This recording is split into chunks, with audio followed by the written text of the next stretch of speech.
Well, folks, through the years, I've heard from many of you that the greenhouse gas crisis is just too complicated to think about. I think if for a lot of us, we could just give ourselves a few moments to remember greenhouse gas science is something we all learned about in 4th and 5th grade. And then the fact that heat is really a measure of energy. So the more heat that's being trapped near the surface, and that's what the greenhouse gases do, then the more potential energy there is. Sometimes, though, because of the gradual process, it's tough to think about what's happening. Well, that's why sometimes it's good, I think, if nothing else, to learn what's happening, to look back. So since 2017, remember, a Category 3 or more is considered a major hurricane.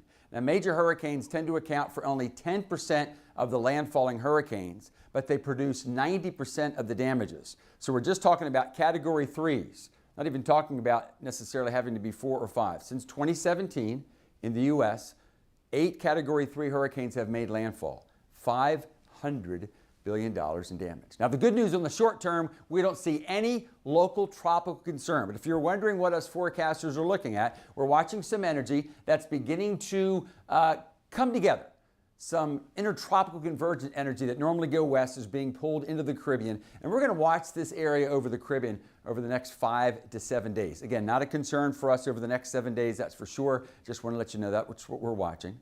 We're watching cooler temperatures to the north, and I hesitate to say that we're going to be cooler, but we are going to be less humid as we go through the next several days. That's why today, as we've talked about, the only thunderstorms will be well to our south. We'll see some clouds increase on Thursday and Friday with a few widely scattered showers, but I don't see any organized major thunderstorm events for quite a while.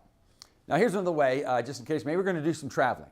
That I think by about Sunday or Monday, if something's going to form in the Caribbean, which would be apropos, right, the first week of hurricane season, it'll be something deep down here in the Caribbean. Again, nothing to stress out about. Just want to let you know that's what we're watching in the Weather Center. For now, here's how the next 7 days look for the First Coast.